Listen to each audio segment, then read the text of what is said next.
Ang kwentong ito ay nangyari taong 1988. Ako, si Sergeant Marco Ramirez ng 14th Infantry Battalion.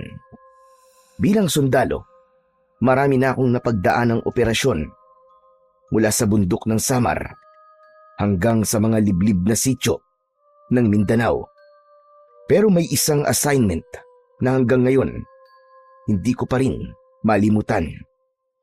Hindi ko nababanggitin ang pangalan ng baryo bilang respeto sa mga taong nandoon at para maiwasan ang anumang gulo na posibleng magbalik. Kasama ko nga pala noon ang aking asawa na si Corporal Lira Ramirez. Kapwa sundalo, kapwa sanay sa hirap ng buhay. Pero higit sa lahat, siya ang babaeng kahit na anong lakas ko, hindi ko kayang tapatan sa tigas ng ulo. Matapang, palaban, at kung minsan ay mas matigas pa sa bakal kapag nakikipagtalo. Magkaiwalay sana kami ng assignment pero pinagsabay kami ng utos ng kampo. Temporary posting daw sa isang baryong matagal ng tahimik. Too quiet, sabi pa nga ng commanding officer namin habang nag-aayos kami ng gamit sa sasakyan. Noon, akala ko ay biro lang yon. Pero habang naglalakbay kami, napansin kong masyadong mapuno at liblib ang lugar na pupuntahan namin. Para bang unti-unti nang nawawala ang mga palatandaan ng kabiasnan. Wala ng poste ng kuryente. Bihira na ang bahay at puro masukal na ang kagubatan ang nasa magkabila ang gilid ng daan. Tahimik lang kami sa loob ng sasakyan. Pero maya-maya pa ay bigla akong napatingin kay Lira. Bigla niya kasi akong kinalabit. 6 na oras na tayo nasa daan, Marco ah. Nakamasid siya sa labas. Kita ko sa mga mata niya. Alerto siya. Ganito siya palagi kapag may nararamdaman siyang kakaiba. Hindi ko alam kung instinct ba yun bilang sundalo o simpleng pakiramdam lang ng babae. Teka nga, tama ba talaga tong daan natin? O kung may baryo ba talaga tayong pupuntahan? Hindi kaya niloloko lang tayo ng mga kasama natin? Napangiti ako sa tinura niya. Pero sumeryoso ako nang makita kong tumingin siya sa akin. Tama siya. Masyado nang matagal ang biyahe. Bakit naman gagawin sa atin yun? Siguro naman hindi nila gagawin biro ang pagkawala ng mga kasamahan natin. Standard verification lang daw to. Tignan natin kung sino may pakana. Kung mga rebelde ba o illegal logging activity. Ano? Illegal logging? Ano namang connect nun sa mga nawawalang tao? Saka bakit tayong dalawa lang ang ipinadala ngayon para mag-imbestiga, diba? Bakit nagtitipid na ba sila sa mga tao? Huwag ka na lang mag-isip ng kung ano-ano, Lira. Kaya siguro tayo lang ang pinadala. Ay, dahil hindi naman talaga delikado ang operasyon na gagawin natin. Magtanong-tanong na lang tayo sa mga residente kung anong alam nila. Yun lang, tapos pwede na tayong umuwi. Sana nga, ganun lang, Marco. Sana nga. Tumahimik ako at nag-concentrate sa aking pagmamaneho. Ilang sandali pa ay sumapit na kami sa paakyat na kalsadang puro liko. Napansin kong mas nakakatakot na ang daan. Pero binaliwala ko lang yon.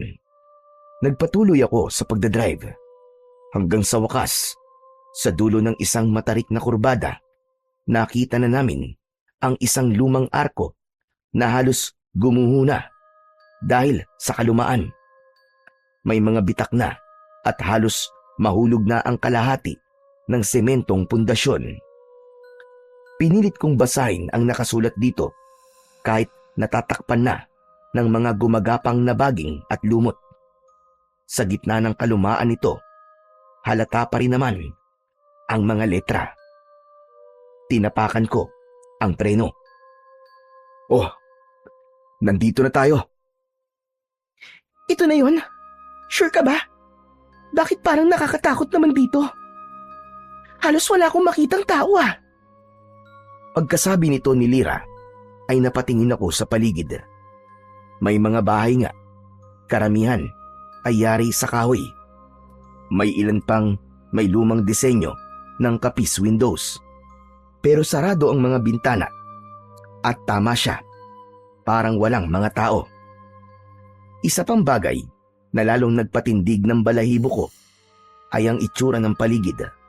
Habang dahan-dahan kong pinaaandar ang truck papasok sa baryo, napansin kong kakaiba ang mga puno. Wala ni isang buhay na mga dahon. Meron din kaming nadaanang isang maliit na kapilya. Sa unang tingin ay simpleng gusali lang yon. Pero nang makalapit kami, doon ko nakita ang tunay na itsura nito. Gumuho na ang kalahati ng pader at ang natitirang bahagi ay natabunan na ng damo at ugat ng mga halaman. Sa ibabaw ng gumuhong pader ay naroon ang nag-iisang buhay na puno. Isang balete na ang mga ugat ay bumalot na sa gumuhong kampanaryo nito. Marco, tignan mo yung pinto. Napatingin ako. Nakaawang ang lumang pinto ng kapilya at sa pagitan nito ay may napansin akong parang may aninong dumaan. Mabilis yun, pero malinaw kong nakita. Hindi ko alam kung tao o hayop, pero kinilabutan ako. Nagpatuloy na ako sa pagdadrive hanggang sa makarating kami sa barangay hall ng lugar. Ipinarada ko ang sasakyan sa tapat nun at saka kami bumaba pareho ni Lyra. Sinalubong kami ng isang matandang lalaki na may hawak na baston at nakabarong maski mainit ang sikat ng araw. O si Mayor Lucio, kayo bang ipinadala mula sa kampo? Sir, Sergeant Marco Ramirez po. Kasama ko po ang aking asawa, si Corporal Lyra Ramirez. Na-assign po kami rito para sa security assessment. Mabutit nakarating kayo na maayos. Pero sana, matapos agad ang trabaho nyo bago dumating ang kabilugan ng... Tumigil sa pagsasalita si Mayor Lucio. Pero hindi ko kagad nakuha kung bakit. Napatingin ako sa kanya. Sa unang tingin, normal lang naman ang itsura niya. Medyo maitim ang balat, payat at mukhang hikain na matanda. Malayo ang aura niya sa mga mayor na nakilala na namin sa iba't ibang lugar. Parang ordinaryong mamamayan lang siya, maski nakabarong. Pero habang tumatagal ang tingin ko sa kanya, napansin kong may kakaibang takot na makikita sa mukha niya. Parang may gusto siyang sabihin, pero hindi niya masabi ng diretso. Tapos napansin kong tumingin siya sa langit. Sandali lang yon, bago ibinalik ang tingin sa amin at gumuhit ang isang pilit na ngiti. Sir, Mayor, ano po yung sinabi niyo? Kabilugan po ng buwan? Hindi siya sumagot kagad. Tumingin muna siya sa paligid. Parang sinigurado na walang nakikinig. Makinig kayo sa akin. Kapag sumapit ang gabi, huwag kayong lalabas sa loob ng tutulugan nyo. Huwag din kayong lalapit sa parte ng gubat na yan. Kahit na ano pa ang marinig nyo. Nagkakaintindihan ba tayo? May banta po ba ng mga rebelde, Mayor? Umiling si Mayor Lucio. Kita ko pang napabuntong hininga siya. Mahaba at tumingin siyang sandali sa gubat. Baka sa mukha niya ang matinding pag-aalala. Hindi tao ang kalaban dito. Tumahimik kaming lahat. Walang kumibo. Tumingin si Lyra sa akin. Bagyang tumaas ang kilay. Tapos ay sa kanya ibinaling ang tingin sa matandang lalaki. Ho? Ano pong ibig niyo sabihin, Mayor? Ano po ba ang mga makakalaban natin dito? Muling naulit ang ekspresyong ipinakita niya kanina. Muli rin siyang sumagot ng malayo sa tinatanong namin. Hindi ko tuloy maiwasang makaramdam ng inis. Pero dahil sundalo kami, pinakalma ko ang sarili ko. Mayor, kaya ho kami pinapunta dito ay para imbestigahan po ang mga reports tungkol sa mga nawawalang tao dito sa baryo na to. Kung may alam po kayong impormasyon tungkol dito, makipagtulungan po kayo sa amin. Hindi pwede ang ganun. Kung gusto nyo ng sagot, gusto ko, kayo mismo ang makatuklas ng tunay na nangyayari dito. Dahil kapag sinabi ko lang, baka hindi kayo maniwala. Nang marinig ko ang sinabi ni Mayor, husa akong napatingin kay Lira. Kita ko agad ang reaksyon sa mukha niya.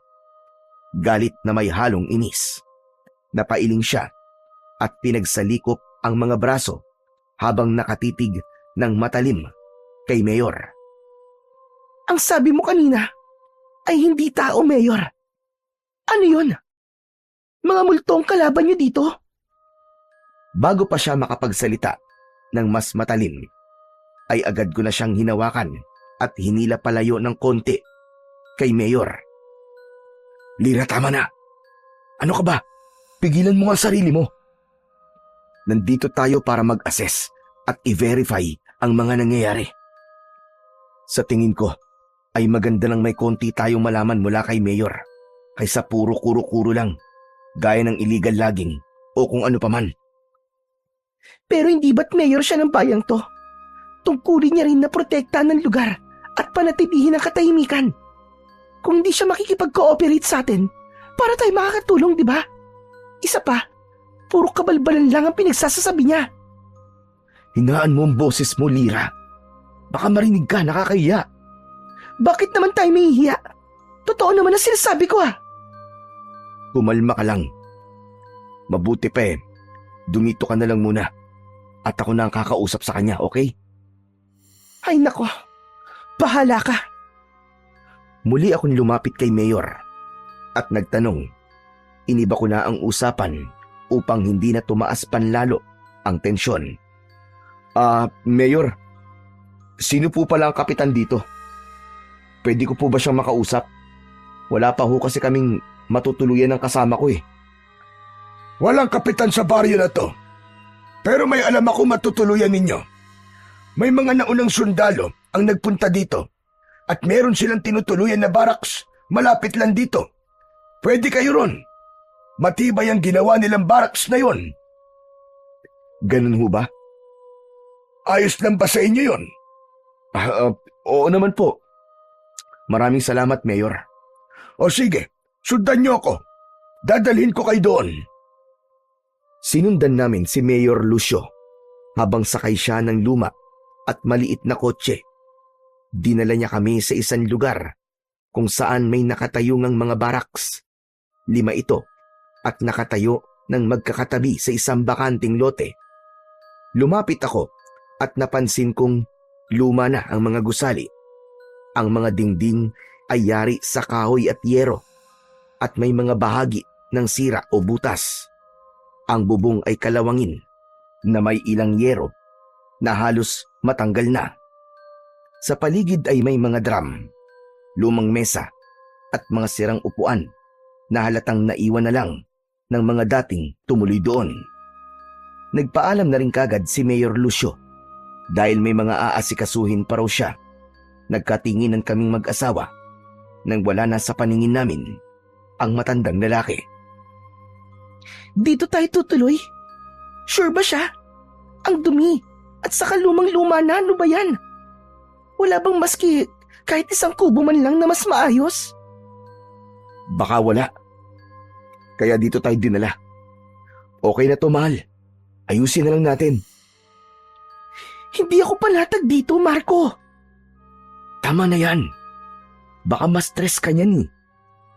Siguro kasi baka nag-iingat lang din sila, di ba? Kung totoong may mga rebelde dito sa paligid, baka ayaw sigurong madamay ang mga taga-baryo. Mas ligtas sila kapag malayo tayo sa mga kabahayan nila. Tapos, tayo nasa delikadong sitwasyon. Tignan mo nga tong lugar. Wala tayo ni isang kapitbahay. Hindi ligtas to kung tayong dalawa lang. Wala tayong magagawa sa ngayon, Lira. Magtiis muna tayo hanggang sa makahanap tayo ng mas maayos. Ang importante, magkasama tayo. Sa bagay. Pero sana, hindi tayo mapahamak dito. Kinukutuban talaga ako ng masama dito eh. Ako rin. Pero kakayanin natin to. Matatapos natin ang misyon to ng maayos. Nakita kong tumango ang aking asawa at ngumiti na din siya. Doon na parang napanatag ang aking loob, maski konti.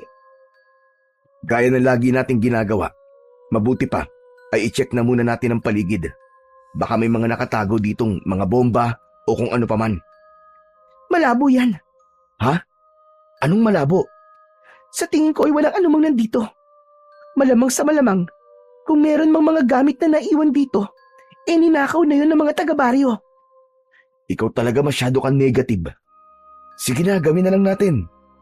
Ikaw dito sa harap at ako naman dun sa likod. Wala kaming nakitang kakaiba. Pati na nung isa-isa naming pinasok ang mga baraks. Pagpasok namin sa pinakahuling baraks, amoy alikabok at lumang kahoy ang agad na bumungad. Ang sahig ay may mga siwang at bawat tapakan namin ay lumalangit-ngit. Sa isang sulok ay may lumang kama na may kalawangin ng frame at manipis na kutsyon. Ito na ang pinakamaayos sa lahat ng ininspeksyon natin. Sa tingin mo, okay na rin to, no? Oo, pwede na rin. Wala naman tayong choice eh. Kesa naman dun tayo sa gubat. Linisan na lang natin. Ayos. Magbababa lang muna ako ng mga gamit natin sa sasakyan ha. Sige, at maghahanap lang ako ng pwedeng magamit natin dito panlinis. Muli akong naglibot sa lugar at may mga nakuha kong mga lumang tambo, walis tingting, mga lumang lamisita, may mini cabinet at iba pa. Inipon ko ang lahat ng yon at dinala sa napili naming tutuluyan. Nang nasa loob ako, napatingin ako sa mini cabinet at dahil mausisa akong tao, binuksan ko yon. Lumantad ang ilang piraso ng mga papel at larawan. Ayon sa mga dokumento, may dating detachment sa baryo na yon. Pero matagal nang iniwan. Sunod kong tinignan ang mga larawan. Grupo yon ng mga sundalo, ngunit hindi ko mamukaan dahil malabo yon. Ano yung nahanap mo? Ilang mga gamit, larawan at mga dokumento na naiwan ng mga sundalong na destino dito. Talaga? Patingin nga ako. May nakita ka bang maaari nating maging lead sa nangyayari dito? Binasa ko lahat. Wala sa mga dokumento at larawan ang ipinunta natin dito. Sa tingin ko, hindi pa ito ang pinaka naging base ng mga naunang sundalo. Tama ka. Base sa mga gamit na naiwan nila, hindi ito ganun kahalaga para dalhin kung saan man sila nagpunta. Pwede nating tanungin si Mayor sa mga susunod na araw. Marami pa akong gustong linawin sa kanya. Lalo na yung sinasabi niyang kabilugan ng... Oh, ba't ka nakangiti?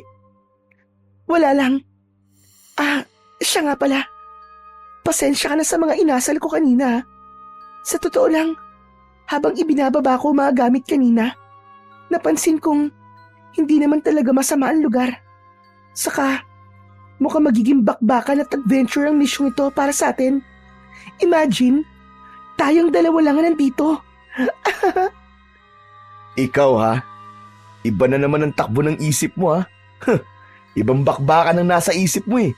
Pumipilya ka na naman ha? Bakit? Ayaw mo? Sige, ikaw ang bahala. Huy, wala akong sinabing ganun ha? Ipinagpatuloy na namin ang paglilinis at pag-aayos ng mga gamit. Nagwalis, nag-alis ng mga kalat at inayos ang mga lumang gamit na pwede pang magamit.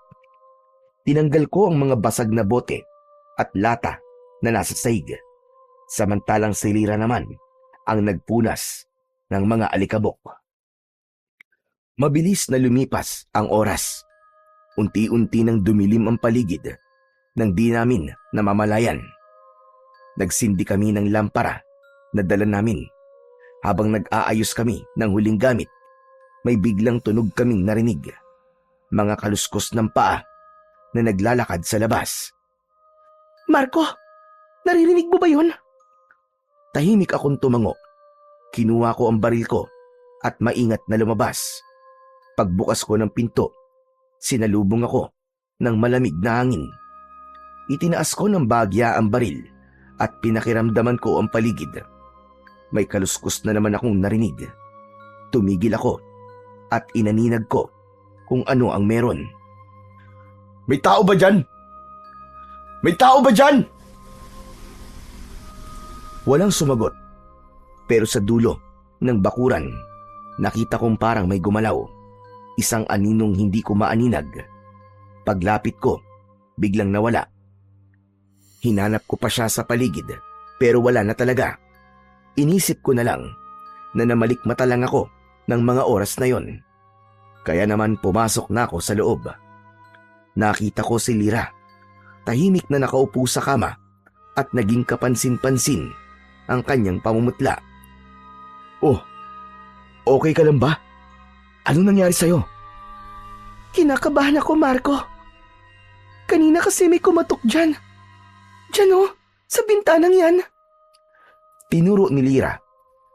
Ang bintanang nakabukas na. Agad akong lumapit doon at sinilip ang labas.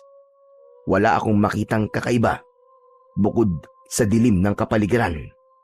Kaya naman, isinara ko na uli ang bintana. Ano?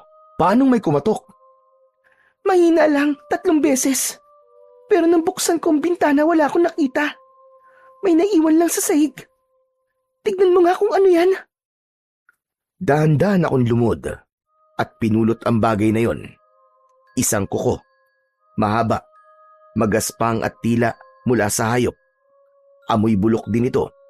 Bigla akong napahawak ng maigpit sa aking baril. Baka sa mabangis na hayop nang galing to. Sinabi ko lang naman yon para hindi na masyadong matakot ang asawa ko. Pero alam kong hindi siya madaling makumbinsi. Hayop? Ano ka ba? May hayop ba na kumakatok sa bintana ng bahay? Baka may nagditrip lang sa atin na taga-baryo. Sus! Sa tingin mo, may mga ngas na gawin yun sa atin, ha? Kung sakali man na alam nilang nandito tayo. Malamang ay alam din nilang sundalo tayo. Armado tayo, Marco. Ano yun? Hindi sila natatakot sa baril? Hindi kaya totoo yung sinabi ni Mayor kanina? Naalala mo ba? Na hindi mga taong kalaban dito. Diyos ko, Marco. Kailangan natin siguraduhin kung totoo yun o hindi. Sa misyon na to, mukhang wala tayong dapat na pagkatiwalaan. Unang gabi pa lang natin, pero may ganito ng pangyayari. Mukhang may nananabutahe sa atin. Kailangan nating maging mapagmatsyag. Tama ka. Muli akong napatingin sa kuko na hawak ko. Inilapag ko yun sa lamesita. Muli kong binuksan ang bintana at pinagmasdan ko ang madilim na paligid. Wala akong nakita. Ilang minuto ay muli kong isinara ang bintana. Mabuti pa kumain na tayo. Iahanda ko na ang pagkain natin para makapagpahinga na rin tayo. Yung baril mo wag mong aalisin sa tabi mo ha. Para kung sakali na may kalaban man, nakahanda tayo. Ako naman, ay hindi ko na rin tatanggalin sa katawan ko ang mga armas ko para lagi tayong handa ano man ang mangyari. Sige, mabuti pa nga. Ipinagpatuloy ni Lira ang pag-aayos ng mga gamit, habang ako naman ay inilabas ko ang ilang dilata at tinapay na baon namin. Wala kaming dalang kalan, kaya't hindi na muna kami nagluto. Tahimik kaming kumain. Nang matapos kami, ay inayos na ni Lira ang higaan. Ipwinesto ko ang baril sa gilid ng higaan. May mga dala kaming mga kumot, unan at banig, at di na muna namin ginamit ang lumang kutsyon. Sa sahig kami naglatag. Sana bukas ay magkaroon na tayo ng lead para makapagsimula na tayo ng maayos. Manalangin na lang tayo, Lira. Matatapos natin to na maayos. Huwag kang mag-alala. Sige na, matulog ka na. Alam kong pagod ka na. Sige, ikaw rin matulog ka na. Tumango ako. Pagkasabi niya nito ay sabay na kaming humiga. Tahimik ang buong paligid. Makalipas ang ilang minuto ay nakatulog na si Lira. Pero ako, nanatili akong gising. Hindi ako makatulog dahil sa pangamba. Patuloy akong nagbantay. Lumipas ang mga oras nang sandaling ipipikit ko na sana ang aking mga mata. Biglang nakarinig ako ng paglangit-ngit ng bintana. Nang lingunin ko ito, nakita kong nakabukas na ito ng konti. Anak ng... Papanong... Napakunot ang noo ko. Sigurado ko na isinara ko ang bintana na yung kanina at hindi ko naman binuksan ulit. Medyo nagduda pa ako kung namamalikmata lang ako. Pero nang mapansin kong medyo gumagalaw pa ito dahil sa hangin, kinilabutan ako. Bago ako bumangon, sandali kong tinignan si Lira. Maimbing na ang tulog nito. Ni hindi man lang gumagalaw, hindi ko na siya ginising, kaya dahan-dahan akong tumayo. Nilapitan ng bintana at isasara na sana. Pero bago ko mailapat yung pansara, bigla kong napansin na may dumaang anino sa labas. Parang tao, pero hindi. Mabilis lang yon. Ano ba yun? Sinulyapan ko si Lira. Natutulog pa din. At sa hindi inaasahan, biglang umihip ang malamig na simoy ng hangin. Kinilabutan ako. Kahit makapal ang suot ko, hindi ko maiwasan ang mapayakap sa aking sarili dahil sa sobrang lamig na nararamdaman ko. Napatanaw tuloy ako sa buwan. Hindi pa ganap ang kabilugan nito, ngunit may hatid na itong nakakatakot na aura at hindi na komportableng pagmasdan. Bigla akong napailing. Anong meron sa baryo na to? Bakit ganito? Pagkatapos kong mabulong ang mga salitang yon, napabuntong hininga ako. Isinara ko liit ang bintana at tumiga. Pinilit kong ipikit ang mga mata ko, pero wala. Hindi talaga ako dalawin ng antok. Panay ang lingon ko sa pader, sa kisame, sa sahig, kahit saan. Para kasing may kung sinong biglang lalapit o susugod. Siguro, dala na rin ng pagiging sundalo ko. Laging alerto, kahit tahimik, ang paligid. Hindi ko na namalayan kung anong oras na ako nakatulog. Basta't pagdilat ko, parang ang bigat-bigat ng katawan ko. Para bang binuhusan ako ng malamig na tubig. Si Lira ay tahimik pa rin nakahiga sa tabi ko. Maigpit ang pagkakayakap sa kumot, kahit hindi na ganun kalamig ang umaga. Gusto kong isipin na panaginip lang ang lahat ng nangyari kagabi. Ang anino, ang bintanang bumukas mag-isa. Pero hindi yun panaginip. Kasi pagbangon ko, nakita ko pa rin sa lamisita ang kuko. Mahaba, matulis, at kulay itim. Pinulot ko yun at nilagay ko sa isang maliit na supot. Gusto kong dalhin kay Mayor Lucio para makita niya mismo kung ano man yun. Nang magising na si Lira, agad kaming nag-ayos. Sinuot ang aming mga uniforme at isinukbit ang mga ekstrang baril, magasin at balisong. Paglabas ko ng bahay, napansin kong kakaiba ang baryo. Tahimik, mas tahimik pa kaysa kahapon. Walang batang naglalaro, walang maingay na naglalaba, walang usok mula sa kalan ng mga kapitbahay. Bakit ganito dito? Parang walang lumalabas na tao kapag araw. Parang ghost town. Kaya nga eh. Kanino tayo pwede magtanong dito kung lahat sila nagtatago? Sa palagay mo, may kinalaman kaya yung nangyari kagabi dito? Sandali. Huwag mong sabihing naniniwala ka na ngayon kay Mayor. Slight lang.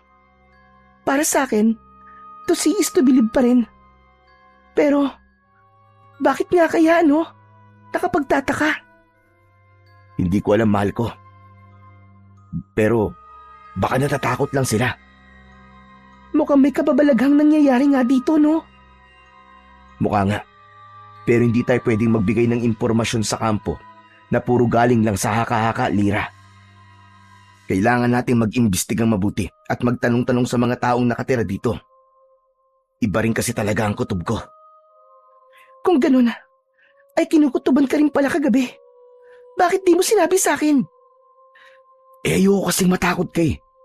Ang gusto ko ay makapagpahinga ka ng maayos. Sa bagay, masarap nga ang tulog ko. Paano ngayon yan? Wala naman tayong taong mapagtatanungan dito. Paano tayo magsisimula? Mabuti pa maglakad-lakad tayo. Puro naman, meron tayong makakasalubong o mahahanap na tao. Alangan namang hindi sila lalabas para maghanap ng makakain nila, di ba? Sa bagay, tama ka. Sige, tara na. Naglakad kami at nilibot ang buong baryo. Kitang-kita namin kung gaano kalungkot at walang buhay ang baryo. Ang mga bahay, sarado lahat ng pinto at bintana.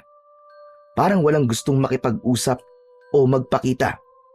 Ngunit sa isang bahay, may napansin akong isang matanda na dahan-dahang sumisilip mula sa loob ng bahay. Pero nang tumingin ako ron, ay bigla siyang umiwas. Isinara niya ang bintana. Maya-maya pa ay may narinig din kaming mga yapak. Paglingon ko, may 2 batang nagtatakbuhan. Ngunit bago pa sila makalayo, mabilis silang hinila ng isang babae. Malamang ay nanay nila yon. Isinara niya kagad ang pinto, sabay kalansing ng kandado. Kita mo yun? Bakit iniiwasan nila tayo? Kaya nga eh. Pero hindi lang yun ang nakita ko, Lira. May takot sa mga mata nila. Bakit? Ngayon lang ba sila nakakita ng mga sundalo? Bakit nila tayo kinatatakutan? Sa atin nga ba? O may iba pa silang kinatatakutan? Hindi natin sila mapipilit at hindi masisisi. Hindi natin alam kung anong totoong nangyayari sa lugar na to. Gusto ko sana makausap ulit natin si Mayor. Para ano? Paikot-ikutin na naman tayo sa mga sagot niyang hindi natin maintindihan. Wag na lang. Tayo na lang ang maghanap ng sagot. May punto ka pero hindi natin pwedeng alisin ang katotohanang mas alam niya ang nangyayari dito. Ikaw na lang ang bahala. Kung sa tingin mo yan ang tamang gawin, susunod ako. Susuportahan kita. Nagpatuloy kami sa paglalakad hanggang sa may nakita kaming plaza. May isang lalaki doon na nagwawalis. Agad akong lumapit sa kanya. Samantalang ang asawa ko naman ay nanatiling nakadistansya at siya ang nagmamasid sa paligid. Takot at matinding gulat ang inisyal niyang naging reaksyon nang makita ko. Teka. Magandang umaga po. Ako si Sergeant Ramirez, isang sundalo. Pwede ba kitang makausap sandali? Anong kailangan nyo? Bakit kayo nandito? Ipinadala kami dito para mag-imbestiga. Gusto naming malaman kung ano nangyayari sa sundalong ipinadala dito. 3 buwan nang nakakaraan. Baka may alam ka tungkol doon. Matutulungan mo ba kami? Sir, umalis na ho kayo. Huwag niyong sayangin ang buhay niyo dito. Umalis na kayo, sir. Ano? Sandali lang. Ano bang ibig mo sabihin? Hindi kayo dapat nandito. Lahat ng mga pumapasok dito ay hindi na nakakalabas ng buhay. Ano? Anong ibig mo sabihin? Teka, may alam ka ba? Wag ho ako ang tanungin niyo, sir. Kundi si Mayor. Si Mayor? Nakausap na namin siya eh. Pero wala siyang naging matinong sagot sa amin. Hindi na ako magtataka. Marahil ay natatakot din siya. Natatakot? Saan naman? Muling nagbago ang ekspresyon ng lalaki. Panayanlinga niya sa paligid na animoy may kinatatakutan. Yun din ang ginawa ko. Nilibot ko ng tingin ang buong kapaligiran. Pero wala naman akong nakitang kakaiba bukod sa mga taga-baryo na iwas sa amin. May kinatatakutan ba kayo dito? May pumipigil ba sa inyo para magsalita? Wala po ko sasabing anuman, kundi ang balaan kayo, sir. Umalis na lang ho kayo dito habang hindi pa huli ang lahat. Hinawakan ko siya sa balikat at naramdaman ko ang bahagya niyang pag-igtad. Batid kong may alam sila, pero pareho silang ayaw magsalita. Sabihin mo sa akin kung ano ba talaga ang nangyayari. Nandito kami para iligtas kayo kung sakali. Magsalita ka na, pakiusap. Sir, hindi ko pwedeng sabihin sa inyo ang buong detalye dahil baka may makarinig eh. Pero sir, ako na ho ang nakikiusap. Kung gusto niyo talagang makatulong sa amin, umalis na kayo, sir. Hindi ka dapat nandito. Dahil... Naputol ang pagsasalita ng lalaki nang biglang lumapit ang isang matandang babae. Hinatak niya ito palayo sa akin. Nag-iwan pa ito ng masamang tingin bago tumalikod at naglakad papalayo kasama ang lalaking kausap ko. Lumapit si Lira at nagtanong. Oh, ano nangyari? Bakit biglang umalis yung kausap mo? Hindi ko alam, Lira. Biglang inilayo nung matanda eh. Nakakainis. Oh, akala ko ba ako mababa ang pasensya? Mukhang nauubusan ka na rin ah. Nakakainis kasi. Mukhang wala tayong makukuhang matinong sagot mula sa mga nakatira dito. Lahat sila tikom ang mga bibig. Ayaw magsalita. Akala ko magiging madali lang ang misyon na to para sa atin. Pero hindi pala. Yung mga tao nagtatago sila. Yung mayor, yung lalaki. May alam sila, Lira. Pero parang may kinatatakutan sila na siyang pumipigil para magsalita sila. Ano bang nakuha mong impormasyon sa kanya? Wala. Ang sabi lang niya, hindi tayo dapat na nandito. Na umalis na tayo hanggat may oras pa.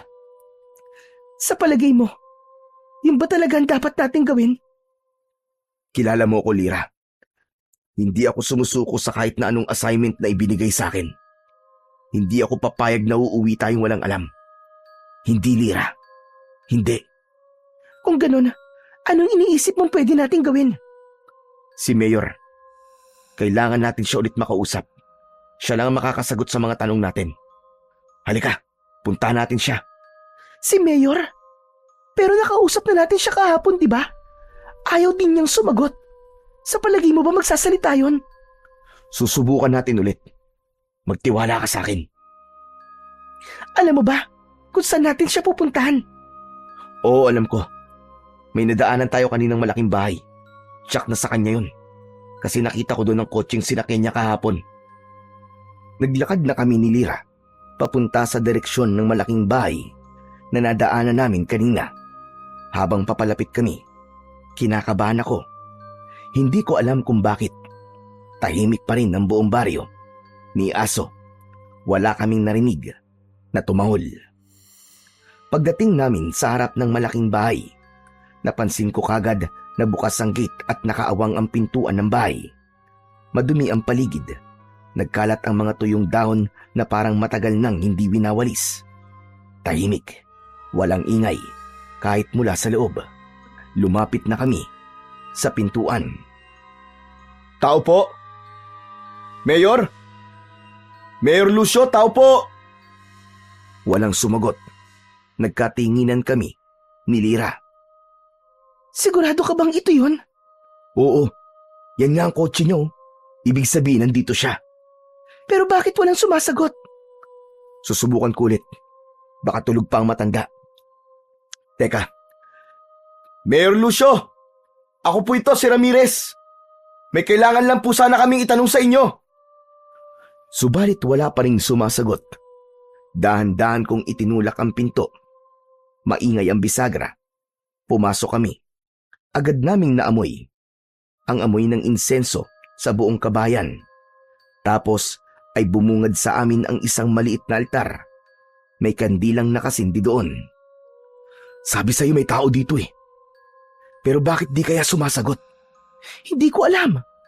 Pero tignan mo, ayos din tong bahay niya. Makaluma. Parang ganito yung bahay ng lola ko nun. Hulaan ko.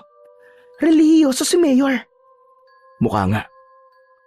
Habang nag-uusap kami, biglang bumukas ang pinto ng isang silid sa kanan. Pareho kaming napalingon ni Lira. Mula roon ay lumabas si Mayor Lucio. Nakasuot siya ng puting kamis at chino. May rosaryong nakabitin sa kanyang leeg. Nanlaki ang mga mata niya nang makita kami. Anong ginagawa niyo dito? May kailangan ba kayo sa akin? Mayor, pasensya na ho kung pumasok po kami na walang paalam. Kanina pa po kasi kami tawag ng tawag sa labas pero wala pong sumasagot. Nag-alala po kami sa inyo. Tahimik muna si Mayor. Tila nag-aalangan siyang magsalita. Napansin kong nanginginig ang kanyang kamay habang hinahaplos ang rosaryo sa leeg niya. Marami po kasi kaming itatanong sa inyo, Mayor. Naku, pasensya na. Pero baka hindi ko kayo mahaharap kasi maraming gawain dun sa bayan. Kailangan kong pumasok at magtrabaho. Pero sandali lang to, Mayor. Bigyan niyo lang ho kami maski ilang minuto lang. Kinuha ko ang maliit na supot na nakatago sa aking bulsa. Maingat kong inilabas ang kuko. Inilapag ko yun sa ibabaw ng mesa na nasa malapit sa amin. Mayor Lucio, nakuha ko po to kagabi. Sa palagay nyo, anong klaseng hayop ang meron nito? Napansin kong biglang nag-iba ang mukha ni Mayor Lucio. Parang natigilan siya.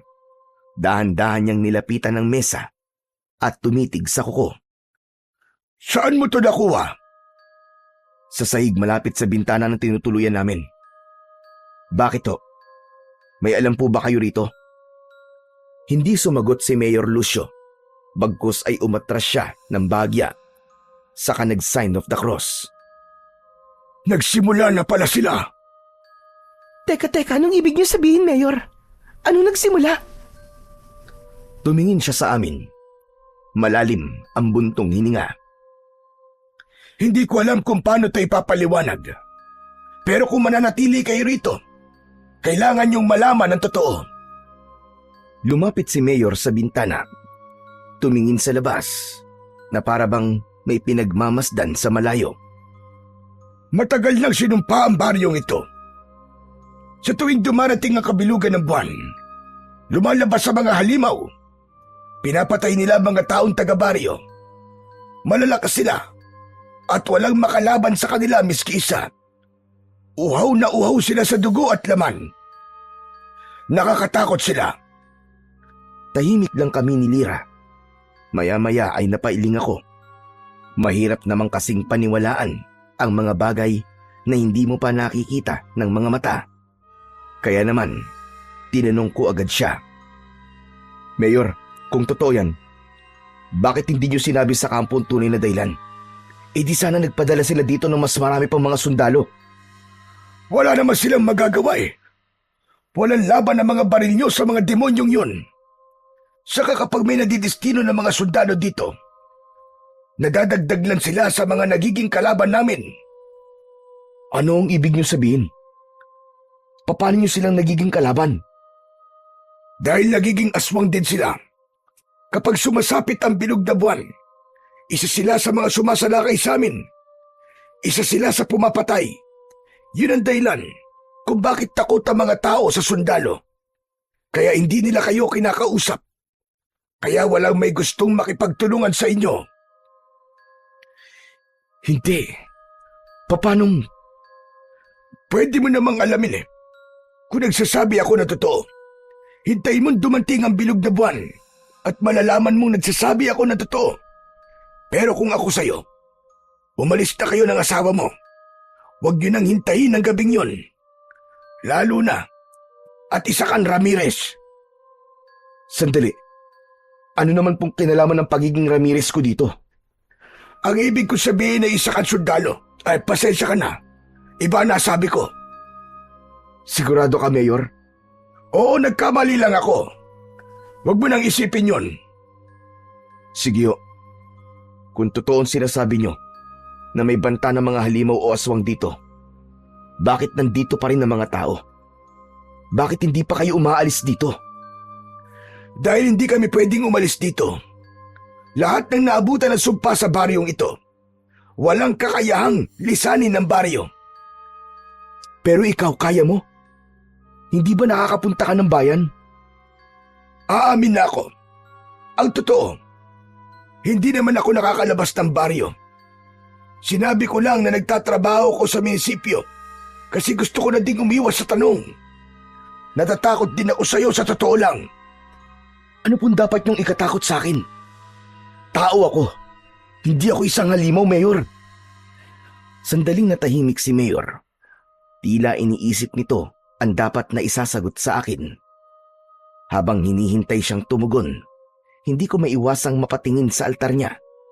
Doon ko lang napansin, ang malaking ribulto ng Batang Santo ay kakaiba. Ang krus na hawak nito ay nakabaligtad. Bigla akong napalunok ng laway. Kilala ko ang ganong simbolo.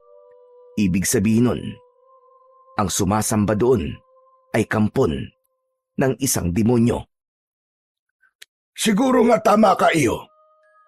Pero nasisiguro ko, kapag hindi kayo umalis dito, magiging halimaw ka din.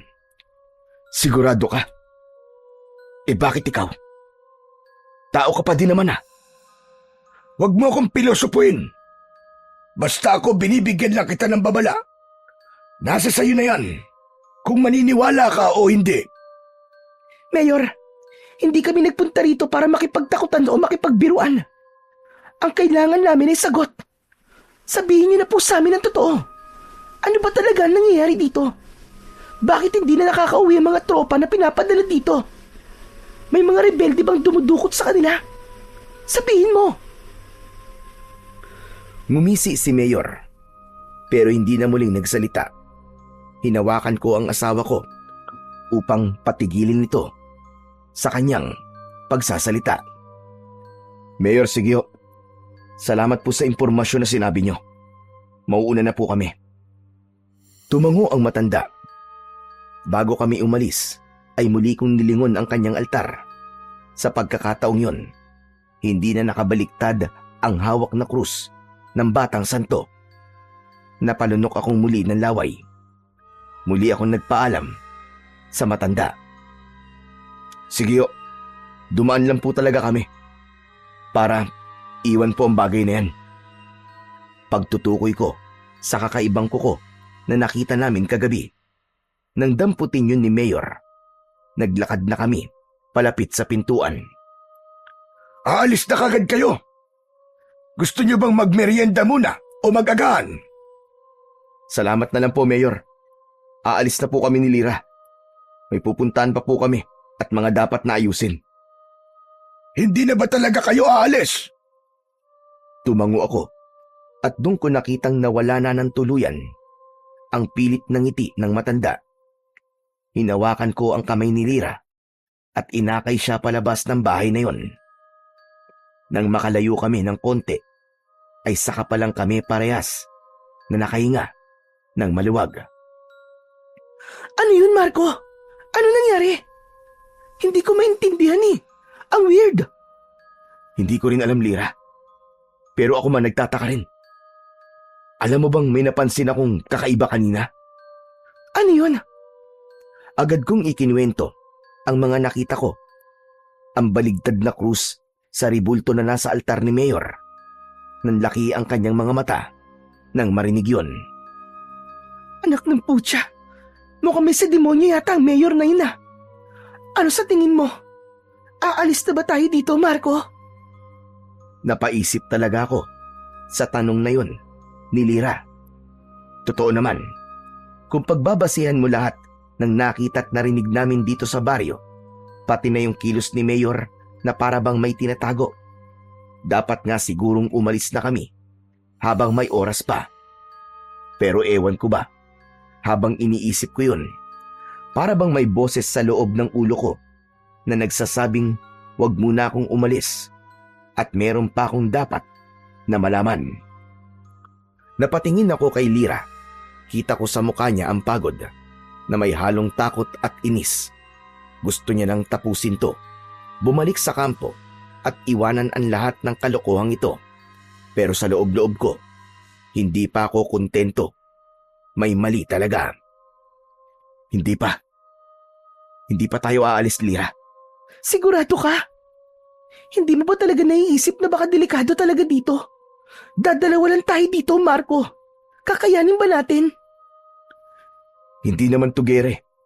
Para kailanganin ng madaming sundalo, Lira. Ang kailangan lang natin ay malaman ang katotohanan. Kailangan nating matapos ang misyon na to.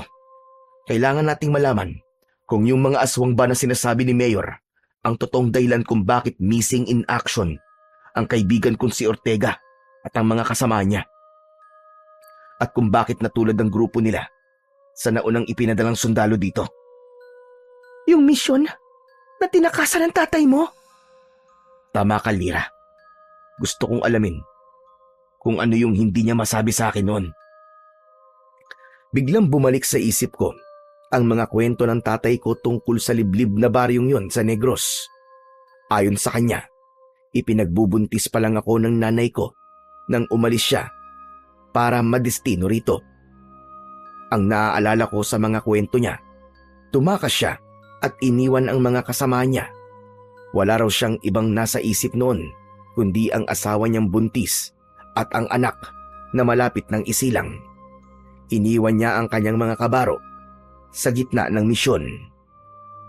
Lumaki akong nakikita siyang palaging malungkot. Palagi bang parang may dinadala. Madalas kong maririnig siyang bumubulong ng pagsisisi na sana raw hindi siya tumakas, na sana raw ay hinarap niya ang misyon hanggang dulo. Hanggang sa kinamatayan na lang niya ang pagsisisi. Makalipas ang mga taon. Samantala, nang nasa serbisyo na ako, natuklasan ko ang tungkol sa misyon na yon. Wala palang nakakalam na nakauwing buhay ang tatay ko. Mula kasi nang nanggaling siya sa baryong ito, hindi na siya nagpakita sa kanilang kampo. Hindi na siya bumalik sa serbisyo. Kaya nga, nang mapag-usapan ang tungkol sa misyong yon, lingid sa kaalaman ni Lira, ay nagboluntaryo ako na kami na ang sasabak sa misyon. Gusto kong malaman ang sagot kung bakit naging ganun ang tatay ko. Anong plano mo ngayon, Marco? Dito lang muna tayo. Hindi tayo aalis sa lugar na to hanggat walang sagot sa mga tanong natin. Sigurado ka na ba talaga dyan? Maski alam mo lang delikado para sa ating dalawa. Araw-araw naman tayo nalalagay sa peligro eh. Walang pinagkaiba yun dito. Tahimik lang si Lira. Kita kong napapailing siya at pinisil ang sinturon niya kung saan nakasabit ang baril. Alam mo bang parang sa pelikula yung sinasabi mo? Sa ganyang mga eksena, laging yung matigas ang ulo ang unang napapahamak. Napangiti ako nang marinig ang sinabi niyang yon. Hinawakan ko siya ng marahan sa pisngi. Kung parang pelikula nga ito, huwag kang mag-alala kasi makakaligtas tayo. Tayo ang bida eh. Ay nako, bahala ka nga. Pero pag may nangyari sa ating masama, ikaw talaga ang sisisihin ko ha. Oo na. Ako na ang sisihin mo kapag may masamang nangyari sa atin. Pero Lira, bigyan mo ko maski 2 o 3 araw pa. Kapag walang progress sa investigation natin, saka tayo umalis. Pero sa susunod na gabi, kabilugan na ng buwan, Marco. Nakita ko sa kalendaryo. Kung totoo ang sinabi ni Mayor, baka nga, hindi na tayo makalabas dito ng buhay. Hindi natin malalaman ang sagot kung aalis tayo kagad. Saka, pakiramdam ko talaga, ay dapat may gawin tayo, Lira. Yung mga tao naaawa ko sa kanila. Hindi natin sila pwedeng talikuran. Kailangan natin silang mapalaya sa takot na nararamdaman nila. Ikaw ang bahala, Marco. Kung ano man ang desisyon mo, dun ako. Pero pag-isipan mo dito, Marco. May oras pa tayo. May pagkakataon pa para umalis. Pagkatapos ng usapan naming yon, naglakad na kami pabalik sa barracks. Tahimik lang kami pareho habang naglalakad. Pagdating namin sa barracks, agad akong nagkumpuni ng mga sira. May ilang parte ng bubong na tinapalang ko ang mga butas. Pinukpok ko din at pinatibay ang mga dingding. Habang abala ako sa pagkukumpuni, ay napansin kong bitbit ni Lira ang mga gamit niya sa pagluluto. Aayusin ko lang tong lutuan natin, ha? Tumangulang ako at ipinagpatuloy na ang aking ginagawa. Nakita ko siyang nag-ayos ng 3 batong malalaki at yun ang ginawa niyang kalan. Maingat siyang nagsalansan ng mga tuyong sanga at sinindihan yun gamit ang ilang piraso ng papel at posporo. Tapos ay dahan-dahang hinipan hanggang sa lumakas ang apoy. Ilang sandali pa ay inilabas na niya ang mga kaldero at kaserola namin. Nagtakal na siya ng bigas at nagsaing. Nang matapos yun, ay naamoy ko ang amoy ng bawang at sibuyas na kanyang binabalatan at pagkatapos ay ginayat. Aba, ayos siya na. Ang galing talagang dumiskarte ng misis ko. Siyempre, mas mahirap kalabanin ng gutom kaysa sa aswang, ano? Natawa na lang ako sa sinabi niya. Pagkalipas ng halos 1 oras, ay inihanda na ni Lira ang lutong pagkain. Ginisang sardinas na may itlog ang ulam namin. Halika na, kumain na tayo. Wow, ang bango ah. Saka mukhang masarap. Naglagay siya ng kanin sa plato. Sabay nilagyan niya ng ulam. Tahimik kaming kumain. Nang matapos kaming kumain, inayos na ni Lira ang mga pinagkainan. Ako naman, binuhusan ko ng tubig ang apoy para mapatay ito. Nang mapatingin ako sa gubat, parang may nakita akong kumikidlat mula sa malayo. Nako, mukhang uulan yata. Kaya nga eh. Mabuti at naayos mo na ang bubong. Siguro naman, hindi tayo mababasa ng ulan. Hindi yan. Tinapalan kong maigi. Samantala, nang malapit ng lumubog ang araw, pumasok na kami sa loob ng barracks. Agad na hinarap ni Lira ang baril niya at inabala ang sarili sa paglilinis nito. Napansin kong nanginginig ang mga kamay niya. Marahil ay nag-aalala siya dahil magdidilim na naman. Matulog na tayo, mahal ko. Maaga tayong mag-iikot bukas eh. Tumangulang siya at ipinagpatuloy ang kanyang ginagawa. Ako naman ay nahiga na. Tahimik sa labas. Ilang minuto pa, may narinig kaming mga kaluskos sa labas. Parang may naglalakad. Dahan-dahan akong bumangon. Napahawak ako sa baril ko. Tapos ay biglang may kumatok. 3 beses. Sino yan? Walang sumagot. Huminga ako ng malalim. Muli akong nagtanong kung sino siya, pero tahimik pa rin. Hindi ako natatakot sa'yo kung sino ka man. Huwag kang ganyan. Kundi malilintikan ka talaga sa akin. Hindi ako nagbibiro. Marco, tulungan mo ako. Bigla kaming natigilan ni Lira. Kilala namin ang boses na yon. Bigla akong kinabahan nang mapagtantong boses ngayon ni Ortega, ang kaibigan kong kasama sa ipinadalang mga sundalo noon. Agad akong tumayo at tinungo ang pinto. Bubuksan ko na sana yon, pero biglang sumigaw si Lira. Marco, wag! Napatigil ako. Paglingon ko, nakaturo si Lira sa ilalim ng pinto habang hawak rin ang kanyang baril. Sa siwang, may tumutulong likido. Maitim, malapot at amoy bakal. Hindi ako maaaring magkamali. Dugo yun. Sumigaw si Lira at hinila ako palayo. Napaatras ako habang marahas na yumayanig ang pinto. Kasunod ang boses ni Ortega na ngayoy paus na paus. Ramirez! Ramirez, sundin mo ang utos ko! Ramirez! Sinenyasan ako ni Lira na lumayo sa pinto. Pagkatapos nun, ay biglang may kumalabog. Sinipa niya ang pintuan. Maya-maya pa, ay narinig na naming kumalas na ang bisagra. Gusto ko sanang iputok na ang baril ko. Pero nagdalawang isip ako. Kung si Sergeant Ortega nga ang nasa labas, hindi ko kayang saktan siya. Ilang segundo ay unti-unting bumukas ang pintuan. Pero bago pa namin makita kung sino o ano ang papasok, hinila na ako ni Lyra papunta sa bintana. Marco! Talon! Wala na akong nagawa. Tumalon kami palabas at mabilis na tumakbo palayo. Teka lang! Bakit ba tayo tumatakbo? Bakit di natin siya harapin? Delikado, Marco! Hindi tayo handa sa ganong klase ng kalaban! Pero, Wala nang pero! Kailangan natin makahanap na matataguan! Nagpatuloy kami sa aming pagtakbo. Napadpad kami sa kung saan. Hindi na namin alam hanggang sa may nakita kaming mga kubo. Mabilis kong kinuha ang maliit na flashlight na nasa aking bewang at inilawan ang mga yon. Isang lumang kubo ang agad na nakaagaw ng aking pansin. Sa paligid kasi nito ay may mga nakakalat na baril at mga magasin. tignan mo, Lyra. Mukhang may tumirang sundalo dito. Mukha nga. Pero, nasan sila? Hindi ko alam. Tara, tignan natin.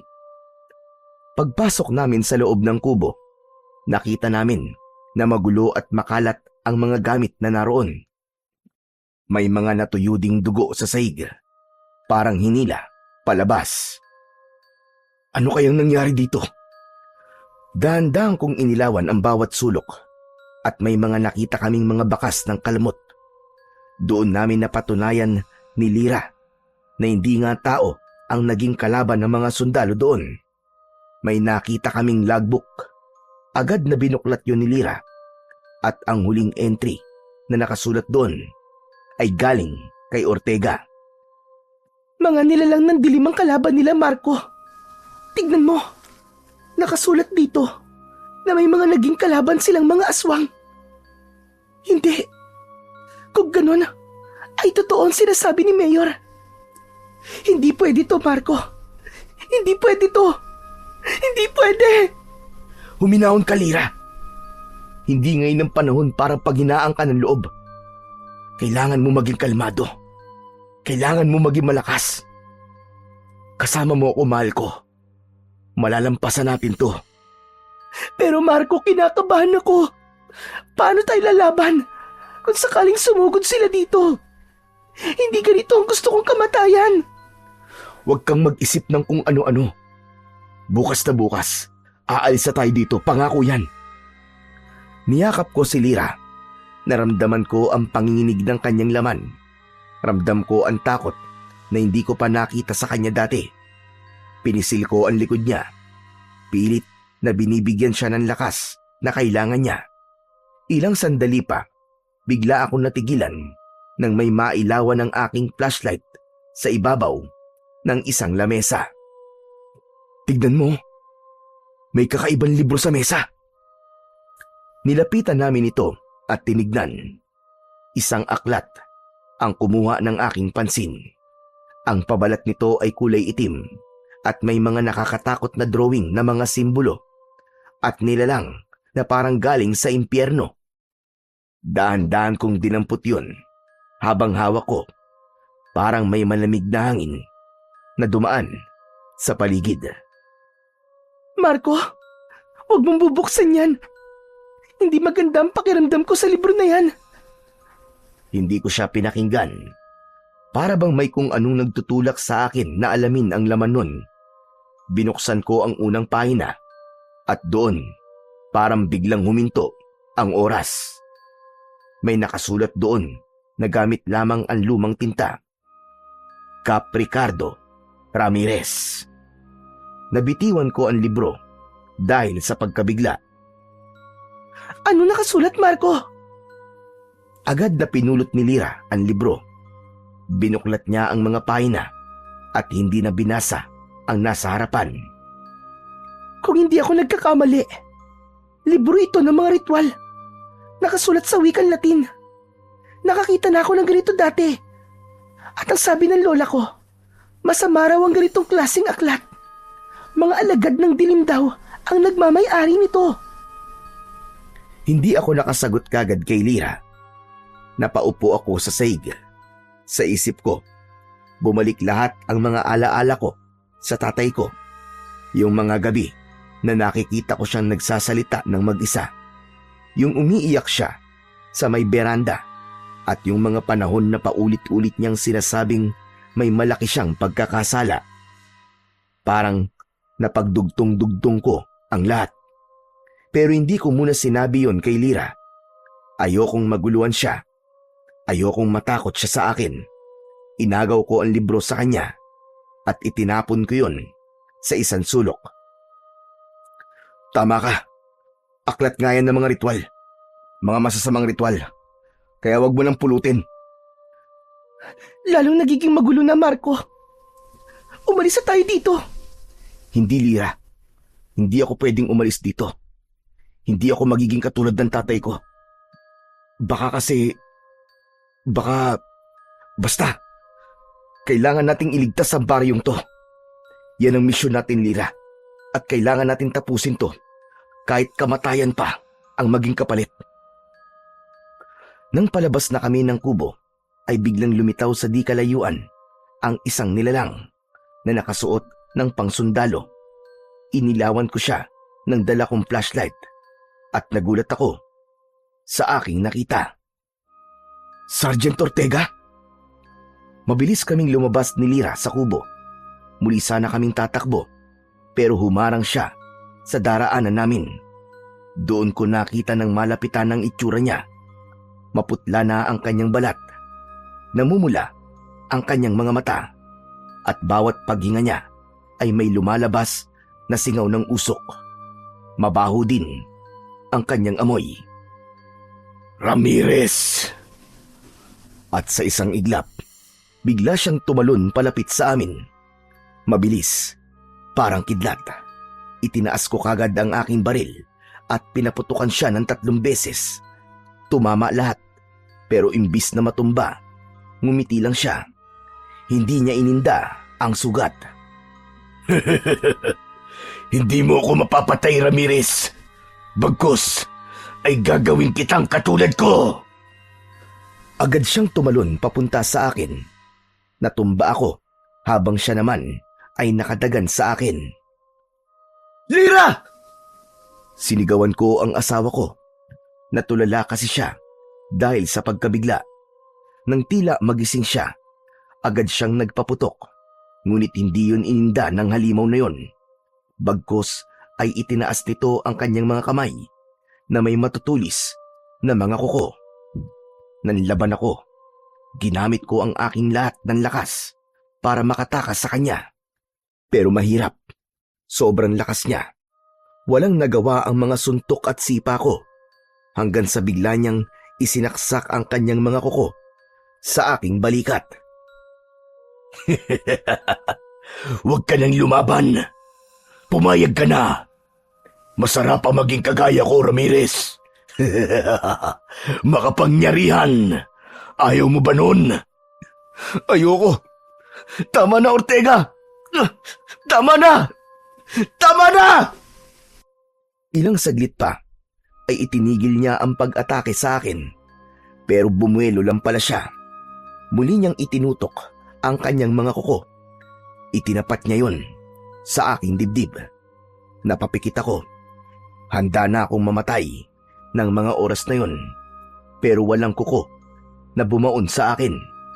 Pagdilat ko ay nasa tabi ko na ang aswang. Namimilipit ito sa sakit. Nakita ko sa tabi niya si Lira. May hawak itong mahaba at matulis na kawayan. Bumangon ka na dyan, mahal ko! Bilisan mo! Agad akong bumangon at mabilis kong kinuha ang aking baril. Pero hindi pa man nagtatagal ay muling kumilos si Ortega at nagbabalak na bumangon. Lira, tara na! Sa mga oras na yon, wala na akong ibang nasa isip kundi ang lumayo kay Ortega. Tumakbo ulit kami. Walang direksyon. Hindi namin alam kung saan kami mapapadpad. Hawak ko ang kamay ni Lira habang patuloy kaming tumatakbo sa putikang daan. Pilit na nilalabanan ang sakit, kaba at pagod. Sa likod namin, nakasunod si Ortega. Marco! Saan tayo pupunta? Tuloy lang. Baka sakali makalayo tayo dito. O di kaya ay makapunta tayo sa kalsada. Kailangan nating humingi ng tulong. Samantala, habang patuloy kami sa pagtakbo, may napansin ako. Ang lupang tinatapakan namin ay parang gumagalaw. Para bang may gumagapang sa ilalim nito. Bigla kaming natigilan at nakita namin. Umahon mula roon ang isang kamay na kulay abo at may mahahabang mga kuko. Lira! Hinila ko ang aking asawa. Iniwas ko siya sa lupa kung saan may lumabas na isang katawan. Halos wala na itong balat at may mga nakapulupot na ugat sa kanyang leeg. Isa pang kakaibang aswang. Diyos ko! Anong klaseng nilalang yan, Marco? Hindi ko alam. Agad naming inihanda ang aming mga baril. Lumapit ito sa amin. Mabagal, pero sigurado. Sa bawat takbang, may naririnig akong tunog ng mga butong naglalagutukan. Iniangat ko ang aking baril. Pero alam kong walang saysay ang bala. Kaya kinuha ko ang patalim na nasa tagiliran ko. Paglapit ng nilalang, sinaksak ko ito sa dibdib. Walang dugo. Sa halip, usok ang lumabas. Napasigaw ito at sa gitna ng sigaw ay narinig ko ang mahinang boses ng mga tao. Humihingi sila ng tulong. Dahan-dahan kong itinutok ang flashlight sa lupa. Doon, unti-unti kong nakita na may mga katawan na nakabaon. Itinaas nila ang kanilang mga kamay. Gusto nilang ilabas ko sila. Gusto nilang tulungan ko sila. Nakita ko ang mga suot nila. Naka-uniforme sila ng pangsundalo. Napaluhod ako, hindi dahil sa takot, kundi sa bigat ng mga tinig na yon. Huwag ka nang makialam sa kanila, Ramirez. Huwag ka nang makialam. Hayaan mo sila. Huwag mo silang tulungan. At bakit hindi? Bakit mo ako pinipigilan? Kailangan sila dyan para maipagpatuloy ang sumpa ng baryong ito. Ang kanilang mga kaluluwa hindi dapat mapalaya. Anong pinagsasasabi mo? Ikaw ba may gawa nito, Ortega? Pinatay mo mga kasamahan natin? Hindi ako ang pumatay sa kanila. Mga aswang. Sila ang pumatay. Ngunit, isa kang aswang. Hindi. Isa kong isinumpa, Ramirez, dahil pinakialaman ko ang aklat ng mga ritual. Ginawa ko yun para maipagpatuloy ang... Kaya pala natatakot ang mga tao dahil ikaw ang gumawa ng sumpa. Hindi ako ang gumawa ng sumpa. Ang tatay mo ang nagsimula ng sumpa sa baryo na to, Ramirez. Isang sumpa na bigla niyang iniwan at di tinapos. Ako lang naman ang bumuhay muli sa sumpa nang mapadpad kami dito. Malaking tulong ang librong yon ng mga mahika at orasyon. Binuhay mo ang sumpa? Mahigit 3 dekada nang nasa ilalim ng sumpa ang baryo na to. Sinimulan ito ng tatay mo, kasama ang 10 mangkukulam. Tumigil sandali si Ortega sa pagsasalita. Napansin kong sumilip ang liwanag ng buwan sa pagitan ng mga puno. At nang masinagan si Ortega, huminga ito ng malalim. Para bang ninanamnam niya ang liwanag na yon. Nakita ko siyang ngumisi. Samantala, habang nananahimik siya, sinenyasan ko si Lira. Napansin ko na kasi na nasa likod lang pala kami ng simbahan sa bungad ng baryo. Itinuro ko yun sa kanya. Agad kaming tumakbo patungo doon. Hangad namin na makalabas na ng baryo. Wala na kaming pakialam sa mga gamit namin. Ang mahalaga sa amin ng mga oras na yon ay ang aming kaligtasan. Hindi sumunod sa amin si Ortega. Ngunit nang matapat na kami sa simbahan, biglang gumalaw ang mga baging sa balete. Pumulupot yun sa mga paa namin. Sigaw kami ng sigaw ni Lira. Dinala kami ng mga baging na yon sa loob ng gumuhong simbahan. Agad na napansin ko ang harap ng altar nito kung saan naroon ang isang malaking itim na krus. Nakabaligtad ito at sa mismong katawan nito ay may mga nakasulat na pangalan. Nakita kong nakasulat doon ang aking apelyido. Biglang parang lumabo ang paningin ko. Napahawak ako sa ulo ko habang mabilis na nabubuo sa isip ko ang katotohanan na may kinalaman nga talaga ang tatay ko sa sumpa ng baryo. Nanginig ang mga kamay ko. Marco, anong meron? Ayos ka lang ba?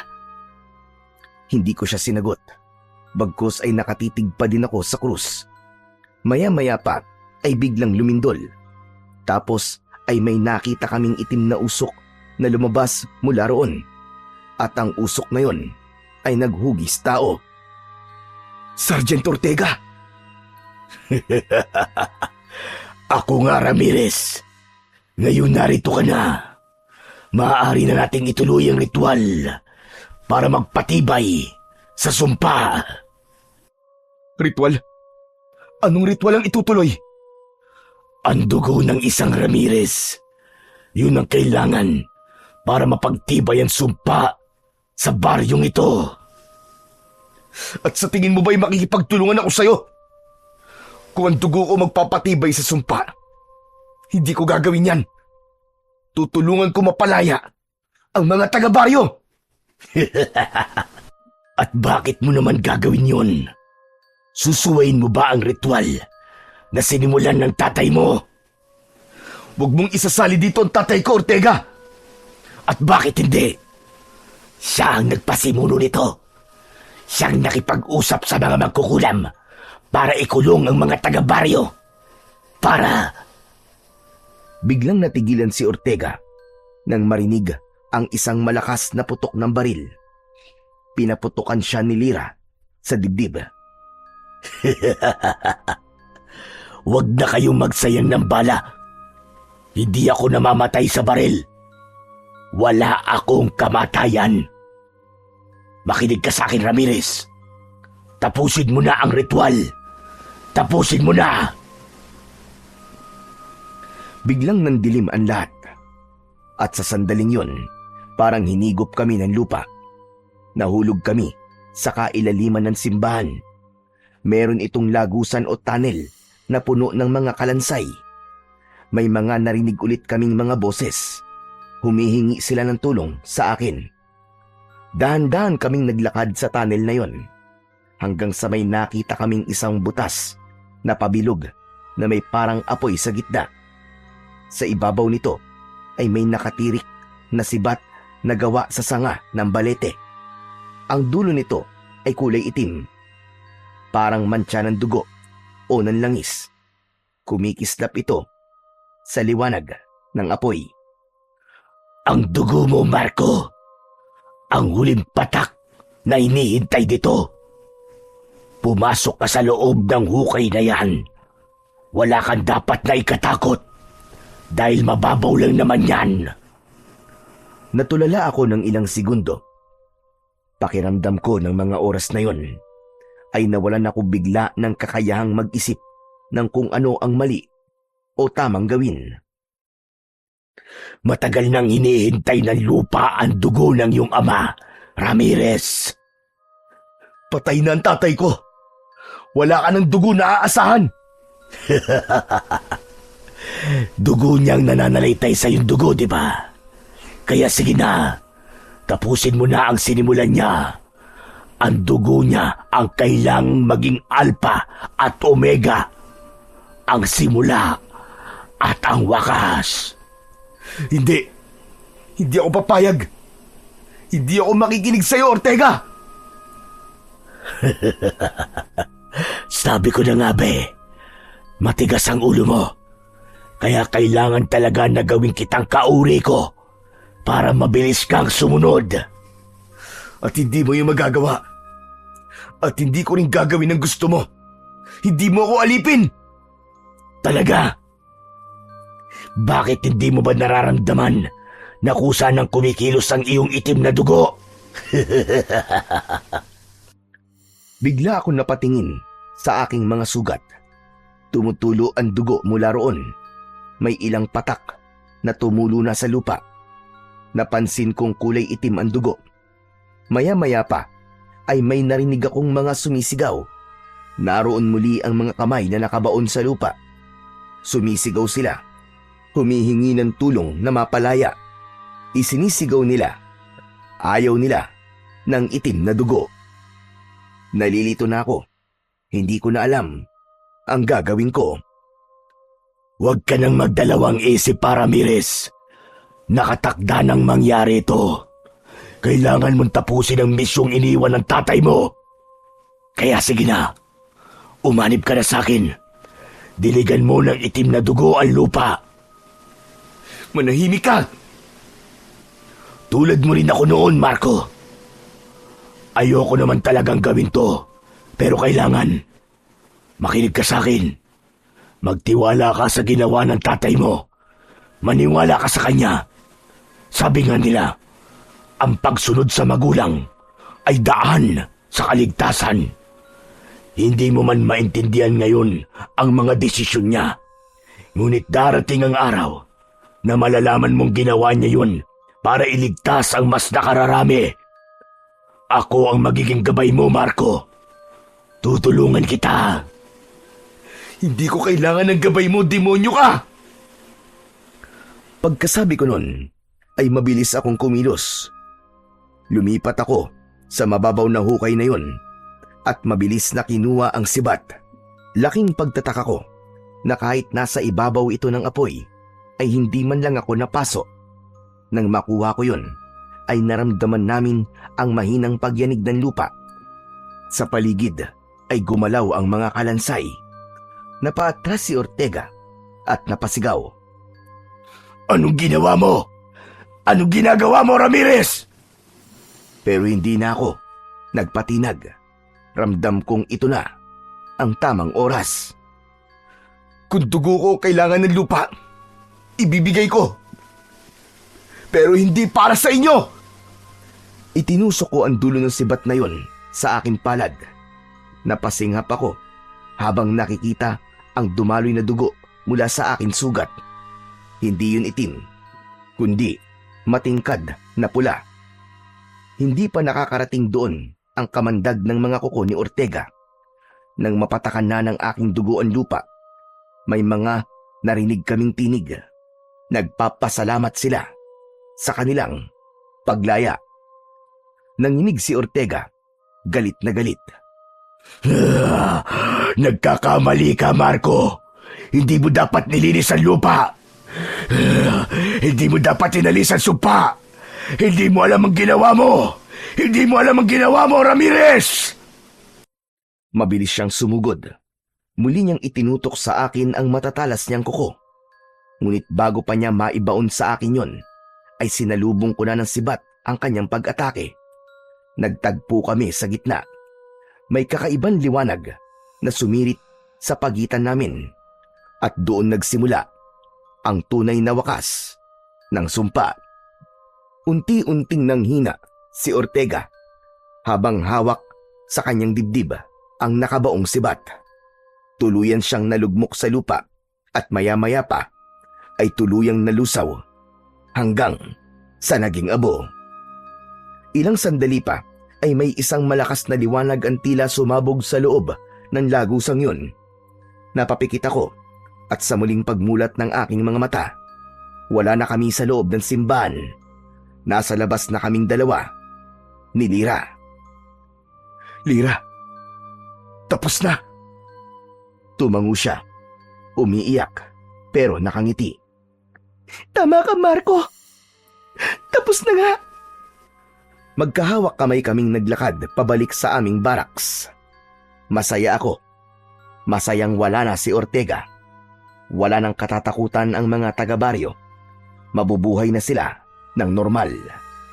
Samantala, nang makabalik kami sa barracks, inayos ko ang pintuang nasira. At matapos maglinis ng katawan, pareho kaming bagsak sa higaan ni Lira. Makalipas ang ilang oras, nagising kaming parehas nang marinig namin na may kumakatok sa pintuan. Maingay sa labas at napansin kong maliwanag din dahil bahagya ng sumilip ang liwanag ng araw sa siwang ng bintana at pintuan. Tumayo ako at sumilip sa bintana. Nakita kong madaming tao sa harap ng tinutuluyan namin. Lira, may mga tao sa labas. Talaga? Baka alam na nilang wala ng sumpa, Marco. Kaya nandiyan na sila. Baka gusto nilang magpasalamat sa atin. Tara, labas tayo. Teka lang. Para kasing may mali. May masama akong kutob. Ano na naman ba yun, Marco? Wala ka nang dapat na ipagkalala. Wala na ang halimaw na si Ortega. Wala na tayong dapat katakutan. Tapos na, di ba? Basta dito muna tayo. Kailangan kong makasiguro na ligtas na nga tayo. Kinakabahan kasi ako eh. Alam ko na kung ano yan. Na-e-excite ka siguro. Hindi ko alam. Natigilan kami ni Lira nang muling may kumatok at mula sa labas ay narinig namin ang boses ni Mayor Lucio. Tao po! Gising na ba kayo? Sabi ko na eh. Halika na. Si Mayor yung nasa labas. Binuksan ni Lira ang pinto at agad na sinalubong ng kamay si Mayor Lucio. Mabuti naman at pinagbuksan nyo na kami. Alam nyo, naparito kami para magpasalamat sa inyo. Naalis nyo na ang sumpa ng baryo namin. Gusto namin magdaos ng pista upang maparangalan kayo sa inyong naging kabayanihan. Matanong ko lang po kayo, Mayor. Paano po ninyo nalaman na wala na pong sumpa ang baryo? Ilang segundong natahimik ang alkalde.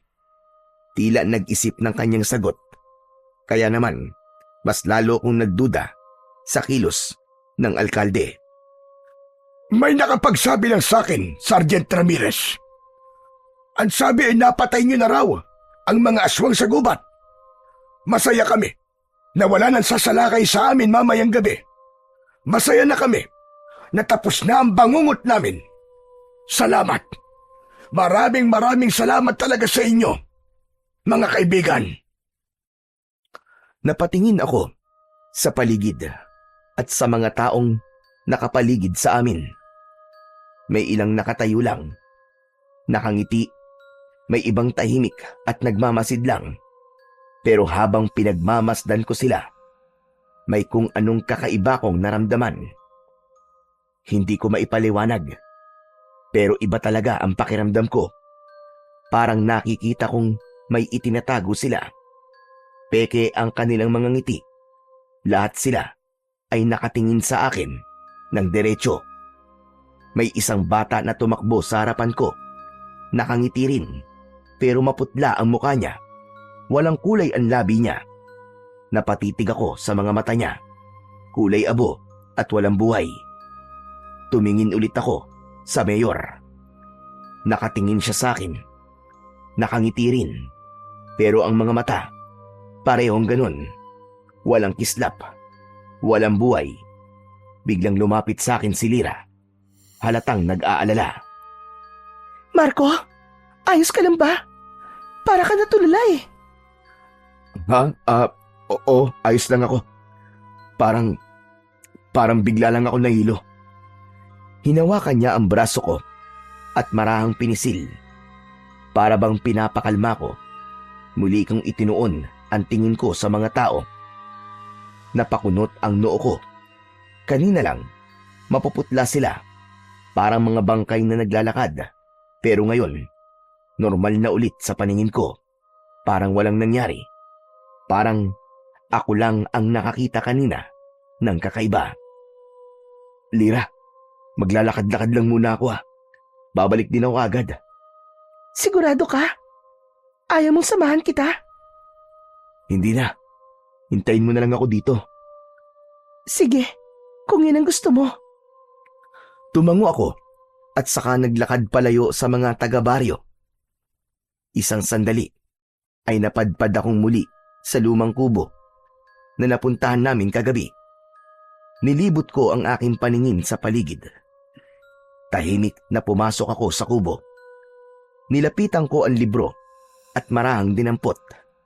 Pagbukas ko, agad kong napansin ang isang pahina na may bilog na pulang tinta.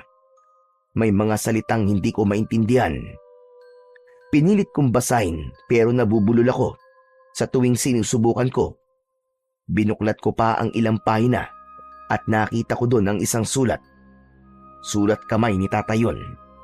Nakasulat doon na kailangang gawin ng ritual bago pa lumakas ang mga aswang.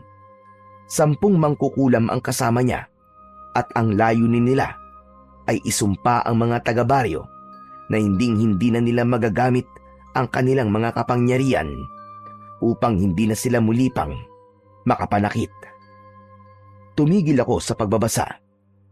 Napaupo ako sa sahig. Ang aklat na yon, parang may bahagi na parang naging diary ni Tatay. Ipinagpatuloy ko ang pagbabasa. Natuklasan ni Tatay na mga aswang ang lahat ng tao sa baryo.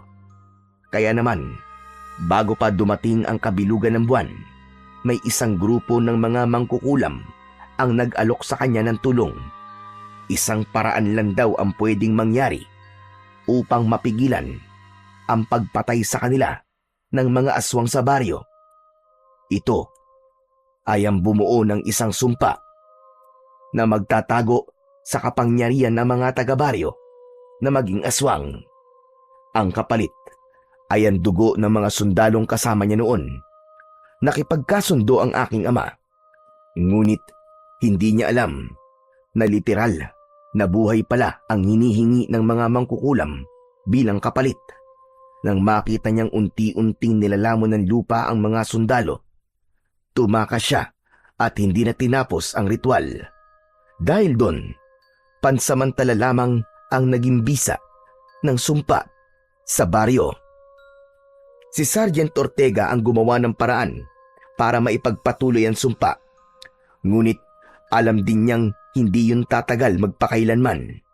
Ang dugo ko, ang dugo ni Tatay, at ang pagpayag ko sanang makianib sa gusto ni Ortega, yun sana ang magiging daan upang tuluyang mawalan ng kapangyarihan ang mga aswang habang buhay.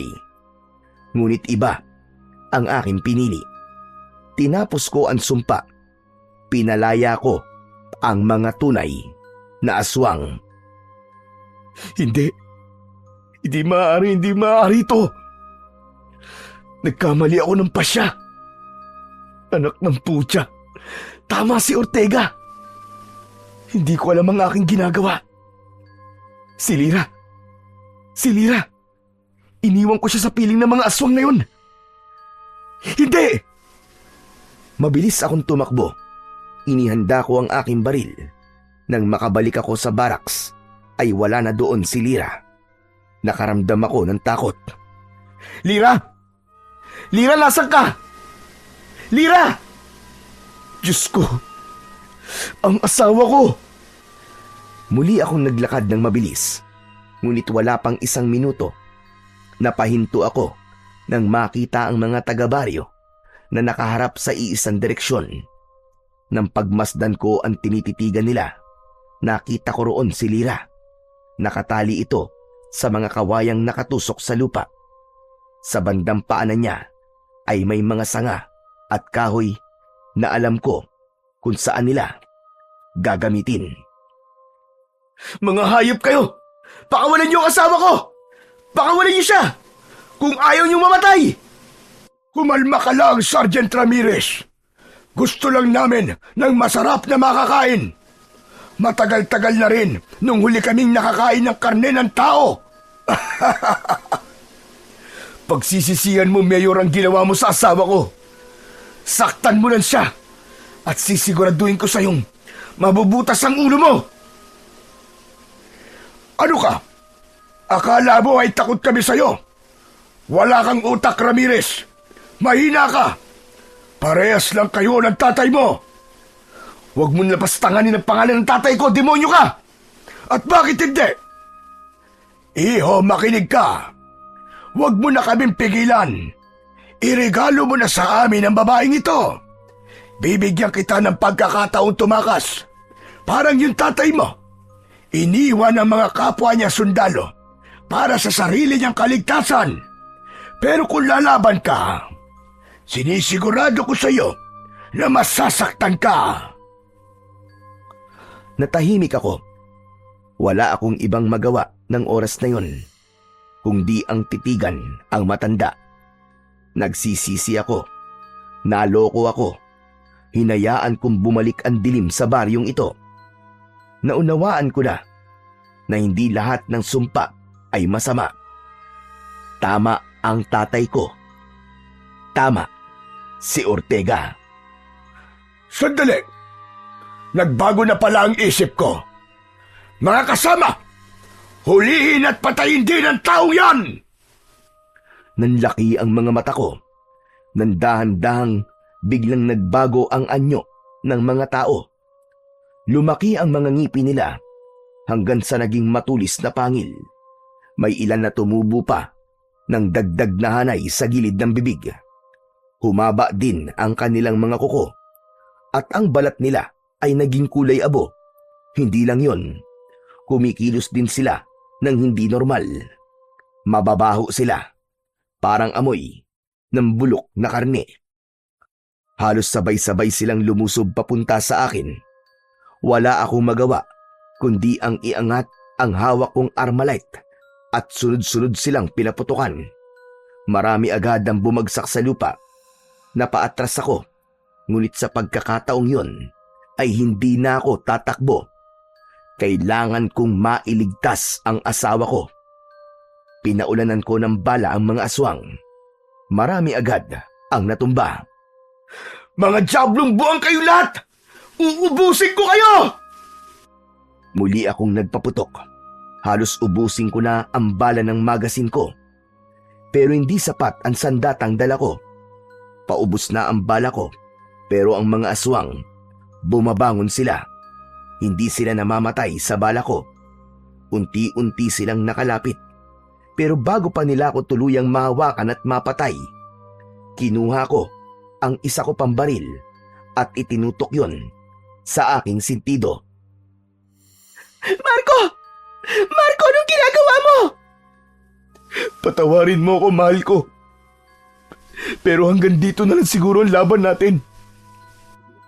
Mas mabuting mamatay ako sa bala kaysa sa kamay ng mga aswang na to. Mahal na mahal kita, Lira. Paalam. Ipinikit ko na ang aking mga mata at nakahanda na sana ako sa aking kamatayan. Pero natigilan ako nang may marinig akong mga sigaw. Pagmulat ng aking mga mata ay nakita kong pumasok sa bulwagan ang isang grupo ng mga tao. Mukha silang mga taga-bundok. Mukhang may tribong kinabibilangan dahil sa uri at paraan ng kanilang pananamit. Maiitim din ang kanilang mga kulay.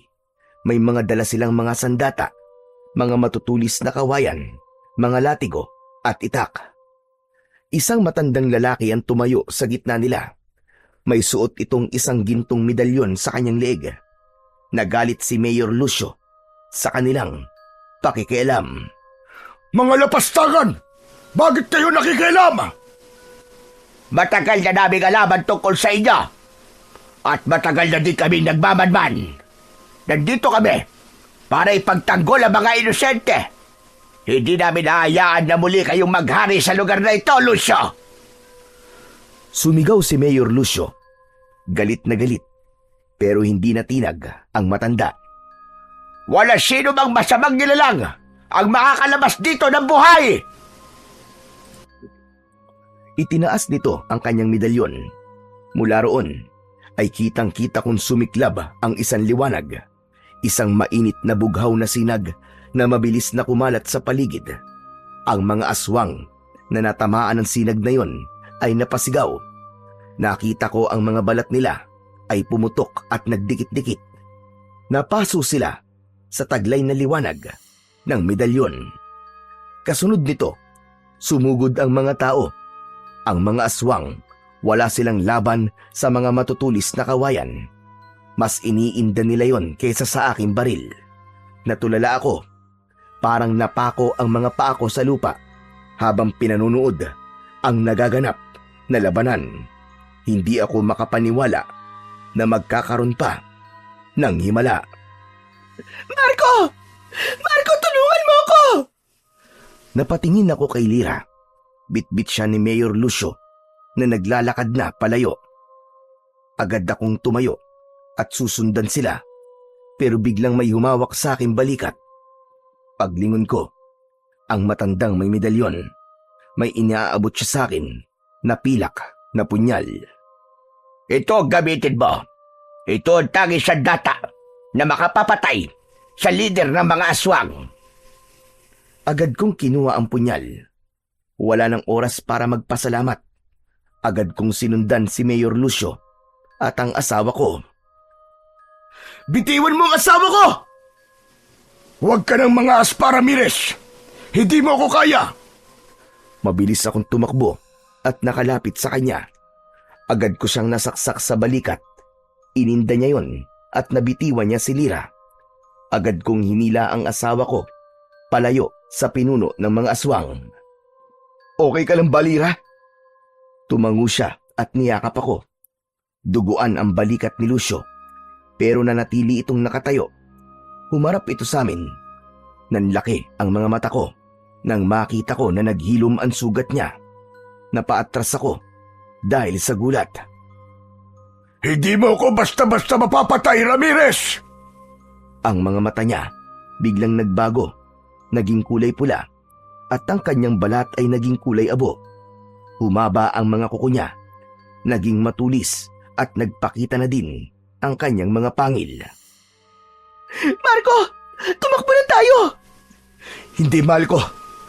Kailangan ko tong tapusin. Inianda ko ang aking sarili. Hinawakan ko ng maigpit ang punyal na ibinigay sa akin ng matanda kanina.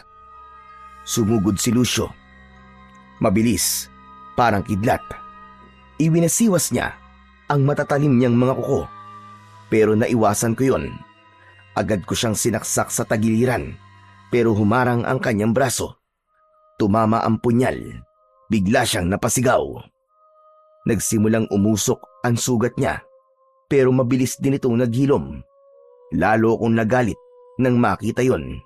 Naisip ko na hindi sapat na saksakin siya kahit saan. Kailangan kong tamaan ang pinakakritikal na bahagi ng kanyang katawan para mamatay na siya. Sinugod ko siya muli gamit ang buo kong lakas. Sinaksak ko siya sa kanyang dibdib, sa tapat mismo ng kanyang puso. Kumislap ang matinding liwanag at kasabay nun ay ang malakas na sigaw ni Lucio. Ang katawan niya ay nanginig, unti-unting nagbago, pabalik sa kanyang anyong tao, hanggang sa tuluyan siyang naging abo. Tapos na ba, Marco? Oo, mahal ko. Tapos na. Pero hindi ko alam kung tuluyan na ba tayong ligtas. Bumalik kaming dalawa sa lugar ng labanan. At doon ay nakita naming nagapina ng mga taga-tribo ang halos lahat ng mga aswang. Amoy dugo at asupre ang lugar, pero ramdam ko ang ginhawa sa paligid. Unti-unti nang bumaba ang tensyon. Ang ibang mga katribo nila ay nagsiga ng mga kahoy. Sinimulan na nilang sunugin ang mga bangkay na hindi naging abo. Nilapitan namin ang leader nila at nagpasalamat sa pagkakaligtas sa amin. Tatang, maraming salamat po sa tulong ninyo. Kung di ho kayo dumating, baka patay na po kami ngayon ng asawa ko. Ngumiti at tumangulang ang matanda. Marco, wala na. Tapos na talaga. Ligtas na tayo. Oo, mahal ko. Sa wakas, tapos na. Tumingala ako sa langit at nagpasalamat sa Panginoong Diyos. Hinawakan ko ang kamay ni Lyra. Magkahawak kamay kaming naglakad pabalik sa aming baraks upang kunin ang sasakyan.